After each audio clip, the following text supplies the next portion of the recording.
গেল অক্টোবর মাসে সারা দেশে ৪৫২টি সড়ক দুর্ঘটনা ঘটেছে। এসব দুর্ঘটনায় ৪৭৫ জন প্রাণ হারিয়েছেন এবং ৮১৫ জন আহত হয়েছেন বলে জানিয়েছে বাংলাদেশ যাত্রী কল্যাণ সমিতি। শনিবার ২৩ নভেম্বর সংগঠনের মহাসচিব মোহাম্মদ মোজাম্মেল হক চৌধুরী স্বাক্ষরিত দুর্ঘটনা প্রতিবেদনে এই তথ্য জানানো হয়। এতে বলা হয়, সড়কের পাশাপাশি বিদায়ী অক্টোবর মাসে রেলপথে ৬৩টি দুর্ঘটনা ঘটেছে।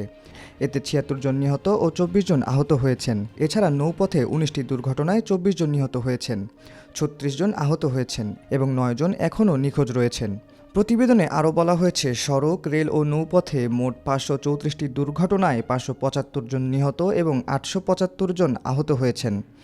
এই সময় ১৩৮টি মোটরসাইকেল দুর্ঘটনায় ১৬৩ জন নিহত ও ২৩৯ জন আহত হয়েছে, যা মোট দুর্ঘটনার ৩০.৫৩%।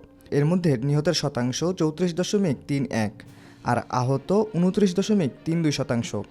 সব মিলিয়ে সংঘটিত মোট দুর্ঘটনার মধ্যে ৪৯.৪৮% গাড়ি চাপা দেওয়া, ২৫.২৫% মুখোমুখি সংঘর্ষ, ১৪.৭৭% নিয়ন্ত্রণ হারিয়ে খাদে পড়ে যাওয়া, ৯.১৫% বিবিধ কারণে এবং ০.২৫% ট্রেন যানবাহনের সংঘর্ষ এবং ০.৭৫% চাকায় অন্যায় পেঁচিয়ে যাওয়ার মতো ঘটনা। প্রতিবেদনে দেশের সড়ক মহাসড়কে ট্রাফিক পুলিশ, হাইওয়ে পুলিশের অনুপস্থিতির সুযোগেই আইন লঙ্ঘন করে যানবাহনের অবাধ চলাচল, জাতীয় মহাসড়কে রোড সাইন বা রোড মার্কিং, সড়কবাতি না থাকায় এবং অতিবৃষ্টির কারণে মহাসড়কের মাঝে বড় বড় গর্তের সৃষ্টি হওয়াকে সড়ক দুর্ঘটনার প্রধান কারণ হিসেবে বলা হয়েছে। এসব গর্তের কারণে যানবাহন চলাচলে ঝুঁকি বাড়ছে। জাতীয়, আঞ্চলিক ও ফিডার রোডের টার্নিং চিহ্ন না থাকার ফলে নতুন চালকেরা এসব সড়ক দুর্ঘটনার মুখে পতিত হয়েছেন। মহাসড়কের নির্মাণ ত্রুটি, যানবাহনের ত্রুটি, ট্রাফিক আইন অমান্য করার প্রবণতা, উল্টো পথে যানবাহন চালানো, সড়কে চাঁদাবাজি, পণ্যবাহী যানে যাত্রী পরিবহন এবং অদক্ষ চালক, ফিটনেসবিহীন যানবাহন, অতিরিক্ত যাত্রী বহন, বেপরোয়া যানবাহন চালানো এবং একজন চালক অতিরিক্ত সময় ধরে যানবাহন চালানোকে সড়ক দুর্ঘটনার আরও অনেক কারণ বলে উল্লেখ করা হয়েছে। একই সঙ্গে দুর্ঘটনা প্রতিরোধে বেশ কিছু সুপারিশ করেছে সংগঠনটি।